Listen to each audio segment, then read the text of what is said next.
أعوذ بالله من الشيطان الرجيم. بسم الله الرحمن الرحيم. ياسين والقرآن الحكيم إنك لمن المرسلين على صراط مستقيم تنزيل العزيز الرحيم لتنذر قوما ما أنذر آباؤهم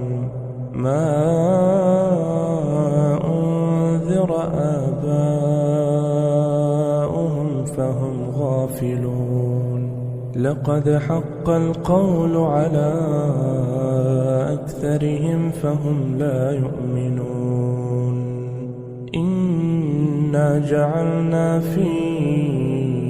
أعناقهم أغلالا فهي إلى الأذقان فهم مقمحون. وجعلنا من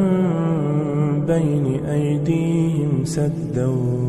ومن خلفهم سدا فأغشيناهم فهم لا يبصرون. وسواء عليهم أأنذرتهم أم لم تنذرهم لا يؤمنون. إنما تنذر من اتبع الذكر وخشي الرحمن بالغيب فبشره بمغفرة وأجر كريم. إنا نحن نحيي الموتى ونكتب ما قدموا وآثارهم وكل شيء أحصيناه في إمام مبين. واضرب لهم مثلا أصحاب القرية إذ جاءها المرسلون إذ أرسلنا إليهم 2 فكذبوهما فعززنا بثالث فقالوا إنا إليكم مرسلون. قالوا ما أنتم إلا بشر مثلنا وما أنزل الرحمن من شيء إن أنتم إلا تكذبون. قالوا ربنا يعلم إنا إليكم لمرسلون وما علينا إلا البلاغ المبين. قالوا إنا تطيرنا بكم لئن لم تنتهوا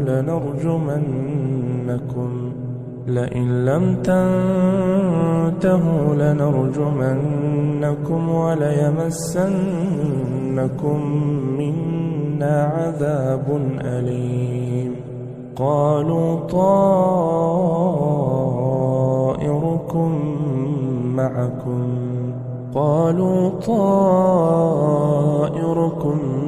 معكم أئن ذكرتم بل أنتم قوم مسرفون. وجاء من أقصى المدينة رجل يسعى قال يا قوم اتبعوا المرسلين اتبعوا من لا يسألكم أجرا وهم مهتدون. وما لي لا أعبد الذي فطرني وإليه ترجعون. أأتخذ من آية إن يردني الرحمن بضر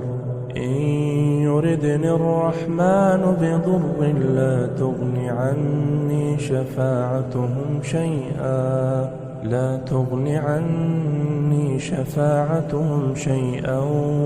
ولا ينقذون إني إذا لفي ضلال مبين إني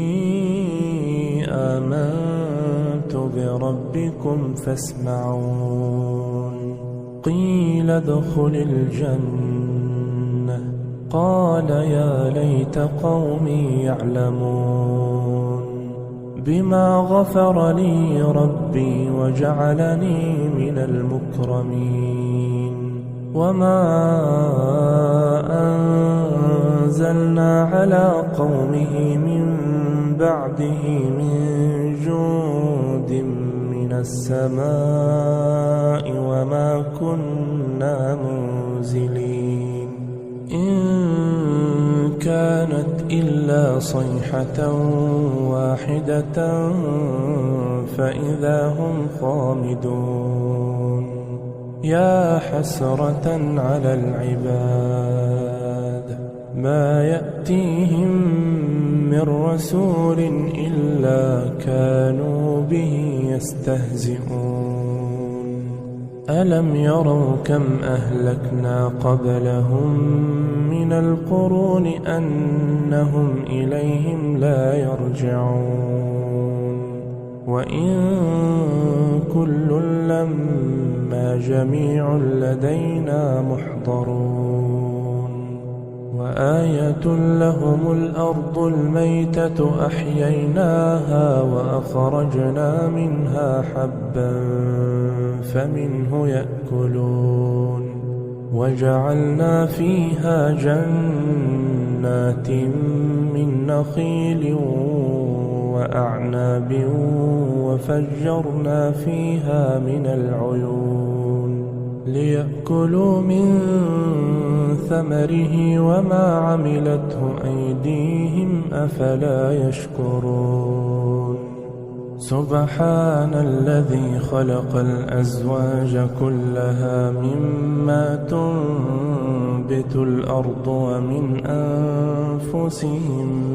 ومن أنفسهم ومما لا يعلمون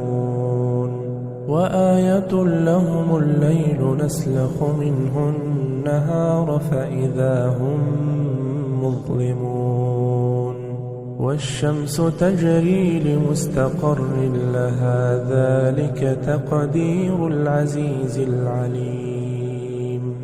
والقمر قدرناه منازل حتى عاد كالعرجون القديم لا الشمس ينبغي لها أن تدرك القمر ولا الليل سابق النهار وكل في فلك يسبحون وآية لهم أنا حملنا ذريتهم في الفلك المشحون وخلقنا لهم من مثله ما يركبون وإن نشأ نغرقهم فلا صريخ لهم ولا هم ينقذون إلا رحمة منا ومتاعا إلى حين وإذا قيل لهم اتقوا ما بين أيديكم وما خلفكم لعلكم ترحمون وما تأتيهم من آية من آيات ربهم إلا كانوا عنها معرضين وإذا قيل لهم أنفقوا مما رزقكم الله قال الذين كفروا للذين آمنوا أنطعم من لو يشاء الله أطعمه إن إلا في ضلال مبين ويقولون متى هذا الوعد إن كنتم صادقين ما ينظرون إلا صيحة واحدة تأخذهم وهم يخصمون فلا يستطيعون توصية ولا إلى أهلهم يرجعون ونفخ في الصور فإذا هم من الأجداث إلى ربهم ينسلون قالوا يا ويلنا من بعثنا من مرقدنا هذا ما وعد الرحمن وصدق المرسلون إن كانت إلا صيحة واحدة فإذا هم جميع لدينا محضرون فاليوم لا تظلم نفس شيئا ولا تجزون إلا ما كنتم تعملون إن أصحاب الجنة اليوم في شغل فاكهون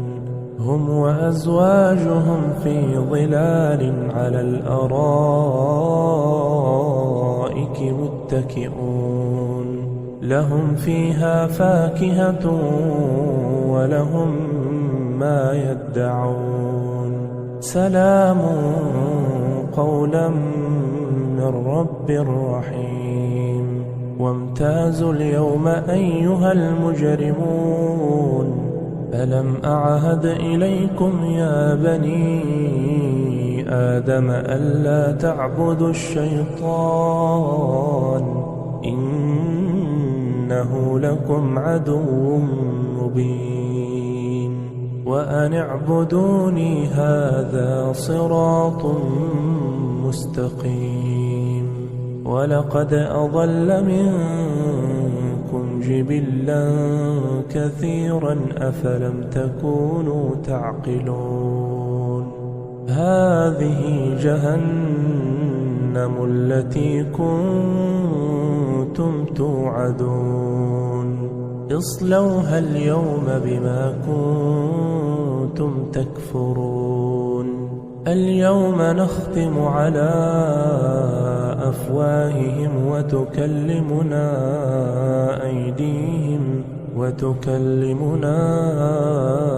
أيديهم وتشهد أرجلهم بما كانوا يكسبون ولو نشاء لطمسنا على أعينهم فاستبقوا الصراط فأنى يبصرون ولو نشاء لمسخناهم على مكانتهم فما استطاعوا مضيا ولا يرجعون ومن نعمره ننكسه في الخلق أفلا يعقلون وما علمناه الشعر وما ينبغي له إن هو إلا ذكر وقرآن مبين لينذر من كان حيا ويحق القول على الكافرين أولم يروا أنا خلقنا لهم مما عملت أيدينا أنعاما فهم لها مالكون وذللناها لهم فمنها ركوبهم ومنها يأكلون ولهم فيها منافع ومشارب أفلا يشكرون واتخذوا من دون الله آلهة لعلهم ينصرون لا يستطيعون نصرهم وهم لهم جند محضرون فلا يحزنك قولهم إنا نعلم ما يسرون وما يعلنون أولم ير الإنسان أنا خلقناه من نطفة فإذا هو خصيم مبين وضرب لنا مثلا ونسي خلقه قال من يحيي العظام وهي رميم قل يحييها الذي أنشأها أول مرة وهو بكل خلق عليم الذي جعل لكم من الشجر الأخضر نارا فإذا أنتم منه توقدون أوليس الذي خلق السماوات والأرض بقادر على أن يخلق مثلهم بلى وهو الخلاق العليم إنما أمره إذا أراد شيئا أن يقول له كن فيكون فسبحان الذي بيده ملكوت كل شيء وإليه ترجعون أعوذ بالله من الشيطان الرجيم بسم الله الرحمن الرحيم تبارك الذي بيده الملك وهو على كل شيء قدير الذي خلق الموت والحياة ليبلوكم أيكم أحسن عملا وهو العزيز الغفور الذي خلق 7 سماوات طباقا ما ترى في خلق الرحمن من تفاوت فارجع البصر هل ترى من فطور ثم ارجع البصر كرتين ينقلب إليك البصر خاسئا وهو حسير ولقد زينا السماء الدنيا بمصابيح ولقد زينا السماء الدنيا بمصابيح وجعلناها رجوما للشياطين وأعتدنا لهم عذاب السعير وللذين كفروا بربهم عذاب جهنم وبئس المصير إذا ألقوا فيها سمعوا لها شهيقا وهي تفور تكاد تميز من الغيظ كلما ألقي فيها فوج سألهم خزنتها ألم يأتكم نذير قالوا بلى قد جاءنا نذير فكذبنا وقلنا ما نزل الله من شيء إن أنتم إلا في ضلال كبير وقالوا لو كنا نسمع أو نعقل ما كنا في أصحاب السعير فاعترفوا بذنبهم فسحقا لأصحاب السعير إن الذين يخشون ربهم بالغيب لهم مغفرة وأجر كبير وأسروا قولكم أو اجهروا به إنه عليم بذات الصدور ألا يعلم من خلق وهو اللطيف الخبير هو الذي جعل لكم الأرض ذلولا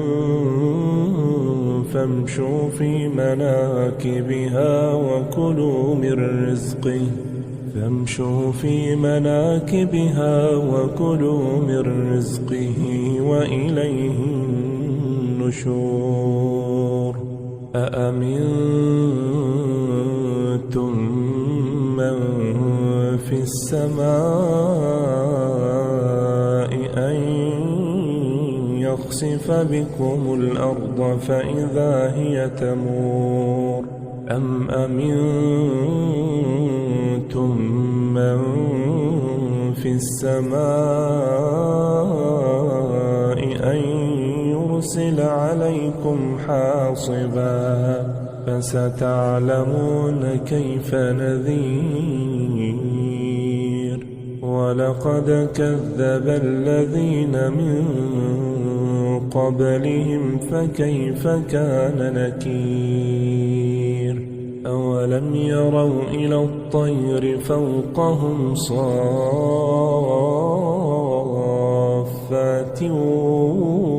ويقبضن ما يمسكهن إلا الرحمن إنه بكل شيء بصير أمن هذا الذي هو جند لكم ينصركم من دون الرحمن إن الكافرون إلا في غرور أمن هذا الذي يرزقكم إن أمسك رزقه بل لجوا في عتو ونفور أفمن يمشي مكبا على وجهه أهدى أمن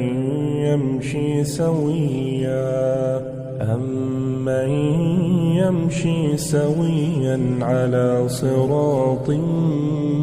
مستقيم قل هو الذي أنشأكم وجعل لكم السمع والأبصار والأفئدة قليلا ما تشكرون قل هو الذي ذرأكم في الأرض وإليه تحشرون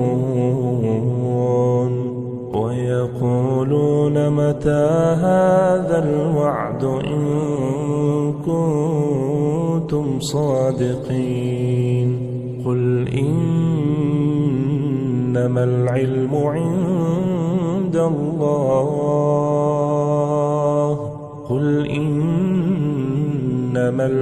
عند الله وإنما أنا نذير مبين فلما رأوه زلفة سيئت وجوه الذين كفروا وقيل هذا الذي كنتم به تدعون قل أرأيتم إن أهلكني الله ومن معي أو رحمنا فمن يجير الكافرين من عذاب أليم قل هو الرحمن آمنا به وعليه توكلنا فستعلمون من هو في ضلال مبين قل أرأيتم إن أصبح ماؤكم غورا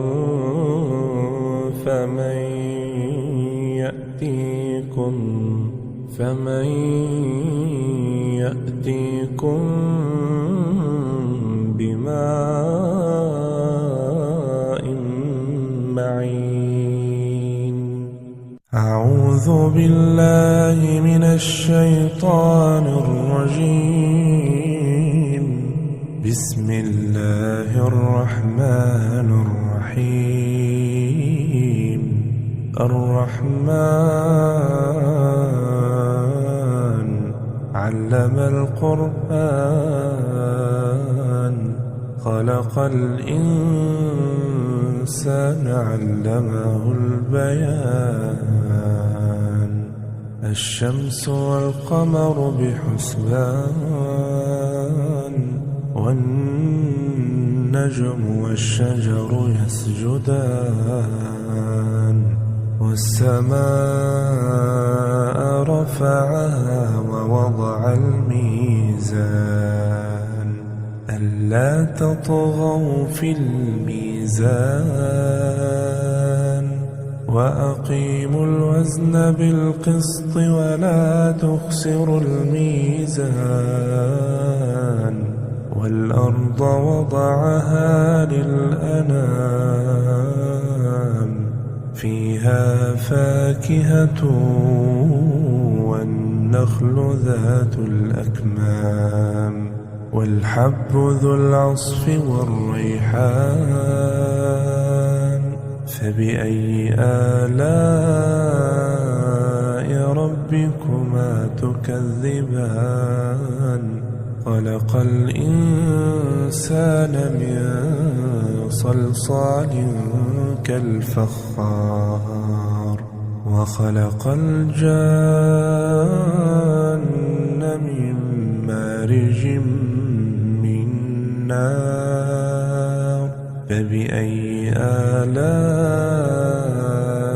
ربكما تكذبان رب المشرقين ورب المغربين فبأي آلاء ربكما تكذبان مرج البحرين يلتقيان بينهما برزخ لا يبغيان فبأي آلاء ربكما تكذبان يخرج منهما اللؤلؤ والمرجان فبأي آلاء ربكما تكذبان وله الجوار المنشآت في البحر كالأعلام فبأي آلاء ربكما تكذبان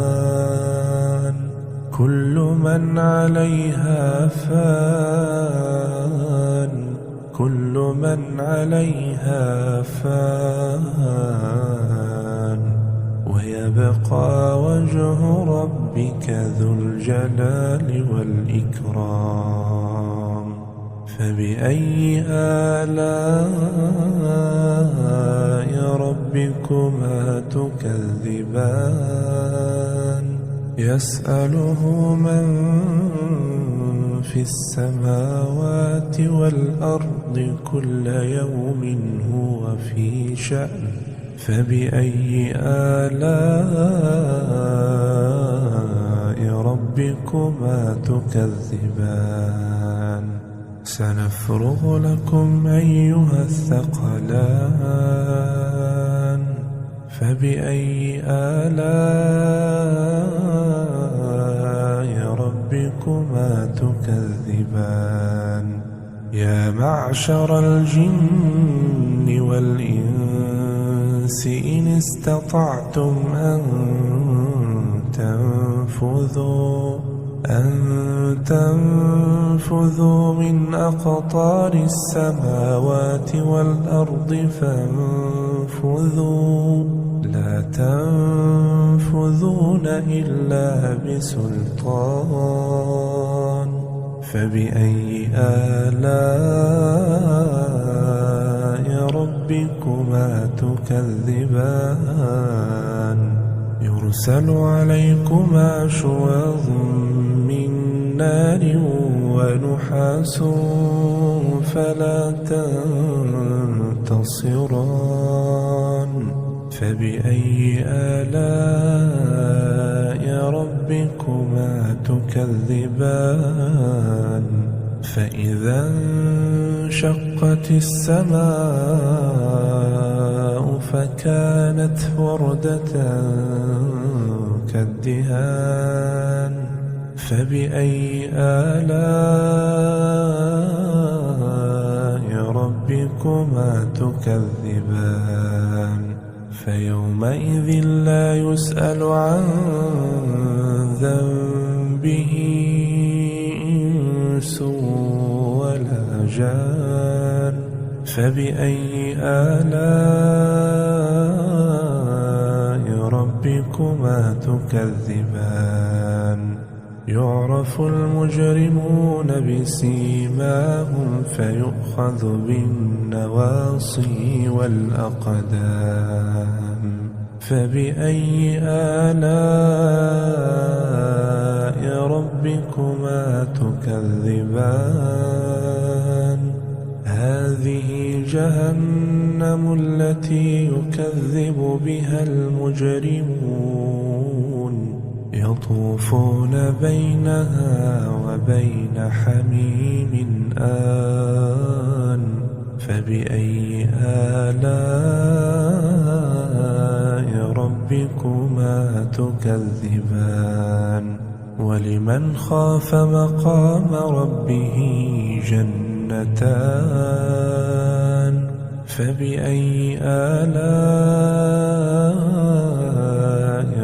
ربكما تكذبان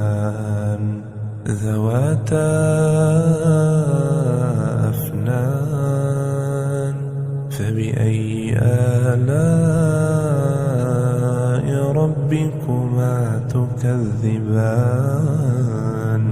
فيهما عينان تجريان فبأي آلاء ربكما تكذبان فيهما من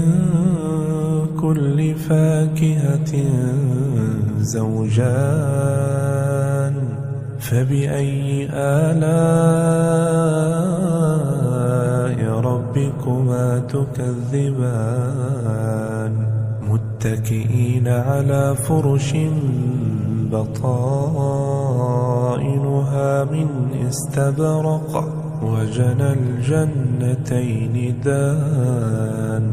فبأي آلاء ربكما تكذبان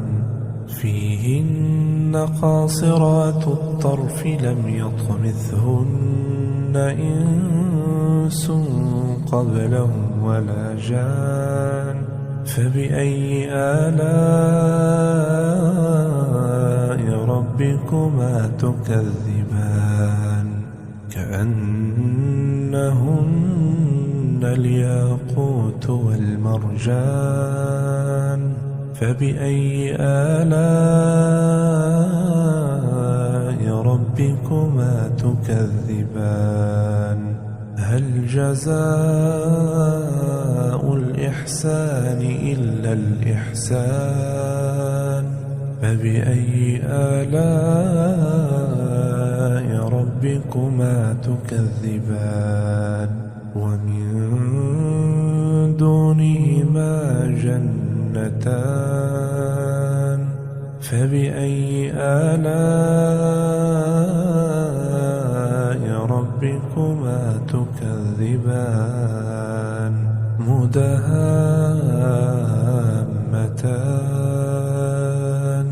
فبأي آلاء ربكما تكذبان فيهما عينان نضاختان فبأي آلاء ربكما تكذبان فيهما فاكهة ونخل ورمان فبأي آلاء ربكما تكذبان فيهن خيرات حسان فبأي آلاء ربكما تكذبان حور مقصورات في الخيام فبأي آلاء ربكما تكذبان لم يطمثهن إنس قبلهم ولا جان فبأي آلاء ربكما تكذبان متكئين على رفرف خضر وعبقري حسان فبأي آلاء ربكما تكذبان تبارك اسم ربك ذي الجلال والإكرام. بسم الله الرحمن الرحيم.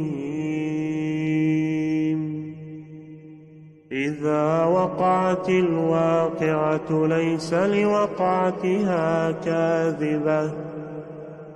خافضة رافعة إذا رجت الأرض رجا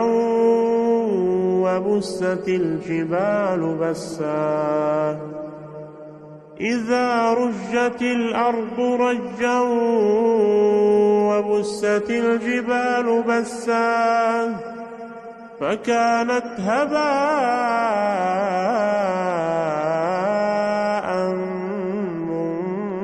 منبثا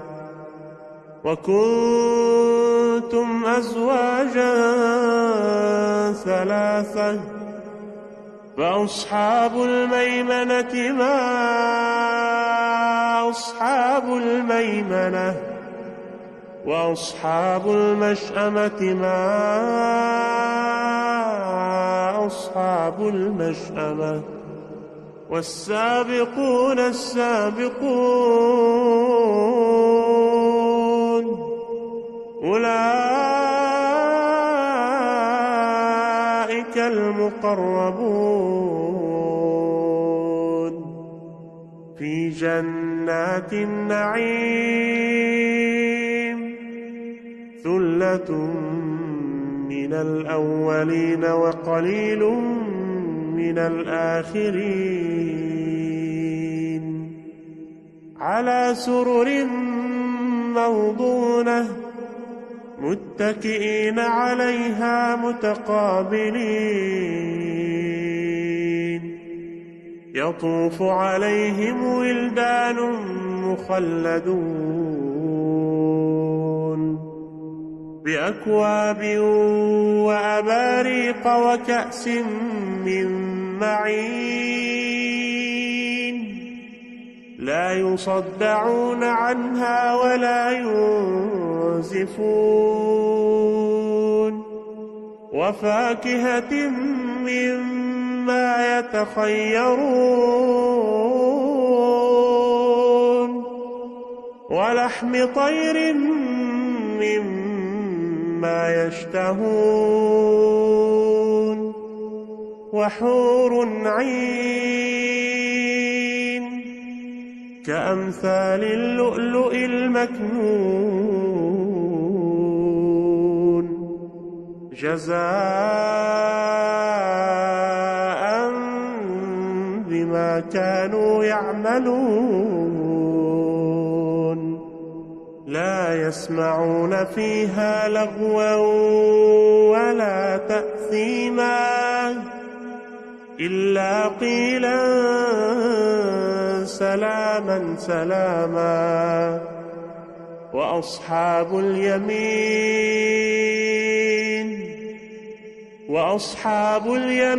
ما أصحاب اليمين في سدر مخضود وطلح منضود وظل ممدود وماء مسكوب وفاكهة كثيرة لا مقطوعة ولا ممنوعة وفرش مرفوعة إنا أنشأناهن إنشاء فجعلناهن أبكارا عربا أترابا لأصحاب اليمين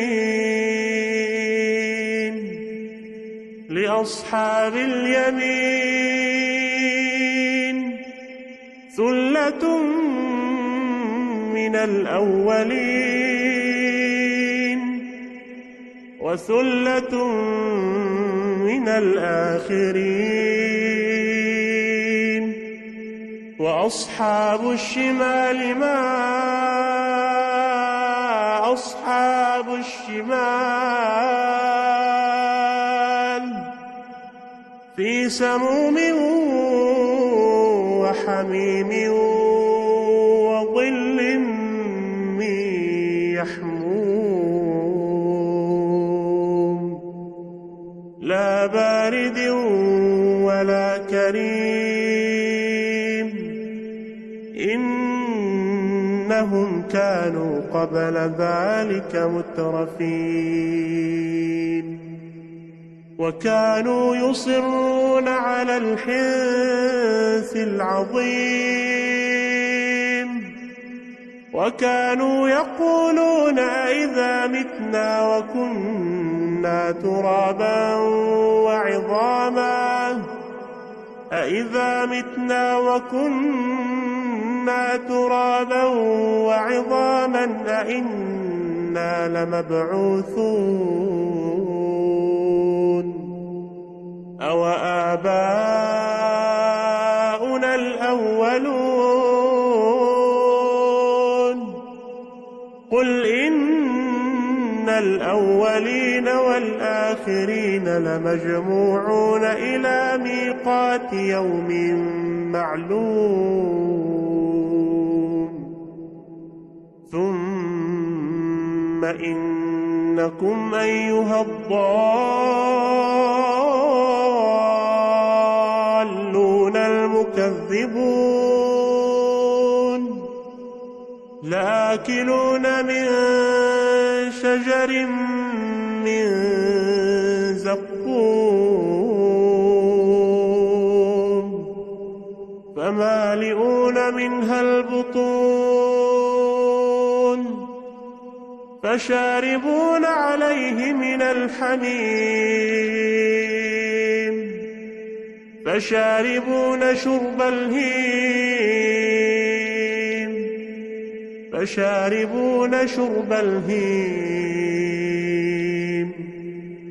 هذا نزلهم يوم الدين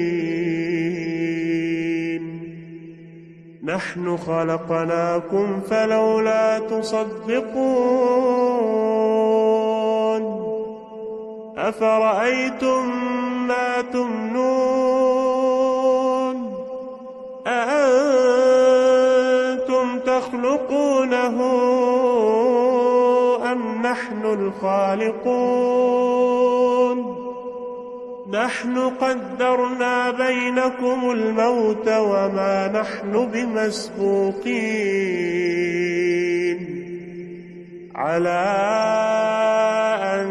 نبدل أمثالكم وننشئكم فيما لا تعلمون ولقد علمتم النشأة الأولى فلولا تذكرون أفرأيتم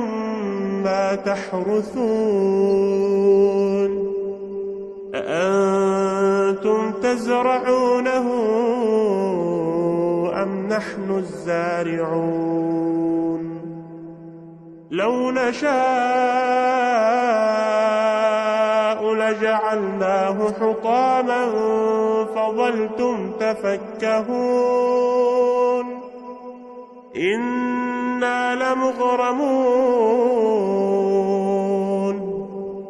بل نحن محرومون أفرأيتم الماء الذي تشربون أأنتم أنزلتموه من المزن أم نحن المنزلون لو نشاء جعلناه أجاجا فلولا تشكرون أفرأيتم النار التي تورون أأنتم أنشأتم شجرتها أم نحن المنشئون نحن جعلناها تذكرة ومتاعا للمقوين فسبح باسم ربك العظيم فلا أقسم بمواقع النجوم وإنه لقسم لو تعلمون عظيم إنه لقرآن كريم في كتاب مكنون لا يمسه إلا المطهرون تنزيل من رب العالمين أفبهذا الحديث أنتم مدهنون وتجعلون رزقكم أنكم تكذبون فلولا إذا بلغت الحلقوم وأنتم حينئذ تنظرون ونحن أقرب إليه منكم ولكن لا تبصرون فلولا إن كنتم غير مدينين ترجعونها إن كنتم صادقين فأما إن كان من المقربين فروح وريحان وجنة نعيم وأما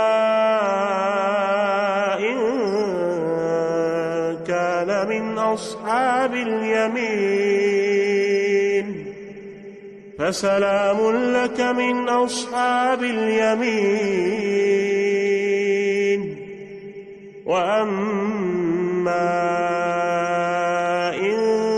كان من المكذبين الضالين